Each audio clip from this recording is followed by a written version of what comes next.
धार्मिक ग्रंथों में श्री कृष्ण को भगवान विष्णु का अवतार माना गया है। भगवान श्री कृष्ण को महान कर्मयोगी और दार्शनिक माना जाता है। भगवान कोई साधारण व्यक्ति नहीं थे, बल्कि एक युग पुरुष थे। भगवान कृष्ण बचपन से ही चमत्कार करते थे और अपने लीलाओं से लोगों को मंत्र मुक्त कर दिया करते थे। आज हम कलयुग में भगवान श्री कृष्ण से जुड़ी एक सत्य घटना को आपके सामने लेकर आए हैं। सोमनाथ के नजदीक वेरावल में प्रभास क्षेत्र के पास भालका तीर्थ स्थित है। कहते हैं कि इस स्थान पर ही भगवान श्री कृष्ण को एक शिकारी का तीर लगा था। यही पास ही के गाँव में अरविंद नाम का एक व्यक्ति रहता था। अरविंद वैसे तो बहुत अच्छा इंसान था, लेकिन अरविंद की एक आदत खराब थी। अरविंद कभी कभी छोटी मोटी चोरी कर लिया करता था, जैसे किसी के दुकान से चुपके से कुछ चुरा लेना, या फिर किसी के घर गया तो कुछ उसके घर से चुपके से उठा लेना। वही अरविंद के अंदर एक अच्छा गुण भी था।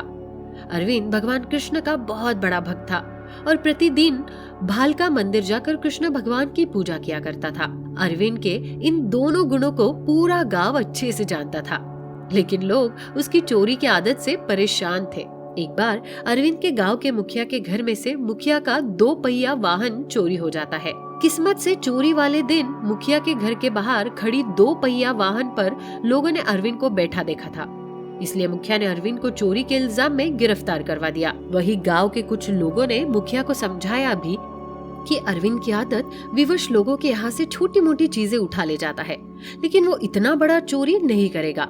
लेकिन मुखिया को पूर्ण विश्वास था कि चोरी अरविंद ने ही की है। वही अरविंद जेल में बैठे भगवान कृष्ण को याद कर रहा था और भगवान कृष्ण से चोरी के झूठे इल्जाम से मुक्त कराने की प्रार्थना कर रहा था। अब ये मामला कोर्ट में चला जाता है और जब अरविंद को कोर्ट में पेश किया जाता है तो वो जज के सामने पेश होता है। लोगों की गवाही के कारण अब जज को भी लग गया कि चोरी अरविंद ने ही की है और जज अरविंद को पुलिस रिमांड पर भेजने का आदेश देने वाला ही था कि तभी वहाँ एक नौजवान आता है और वो जज साहब को बताता है कि मुखिया की गाड़ी भालका मंदिर के बाहर खड़ी है, जो मुखिया का खुद का बेटा वही पार्किंग में खड़ा कर भूलकर घर आ गया था। दरअसल मुखिया का बेटा बहुत बड़ा भुलक्कड़ था। वो अक्सर चीजों को भूल जाता था और इस बात को पूरा गांव जानता था। जज ने उस लड़के से उसका परिचय पूछा तो उसने बताया कि वो वही पार्किंग में काम करता है और अरविंद को प्रतिदिन मंदिर आते देखता है। जब उसको पता चलता है कि मुखिया की गाड़ी के चोरी के इल्जाम में अरविंद को गिरफ्तार किया है तो वो गवाही देने चला आया। जज ने जब 2 पुलिस कांस्टेबल को भेजा जांच करने के लिए तो सच में गाड़ी पार्किंग में ही खड़ी थी और बाद में मुखिया के बेटे ने भी कबूल किया कि वो गाड़ी पार्क करके वही भूल गया था। जज ने अरविंद को रिहा कर दिया। वहां से छूटने के बाद जब अरविंद मंदिर उस पार्किंग में काम कर रहे नौजवान को धन्यवाद देने पहुंचा तो उसको पता चलता है कि वहां तो कोई ऐसा नौजवान काम नहीं करता।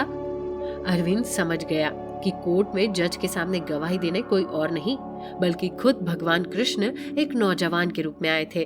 अरविंद ने फिर उसके बाद कभी भी चोरी नहीं की और अपना पूरा जीवन कृष्ण भक्ति में लगा दिया।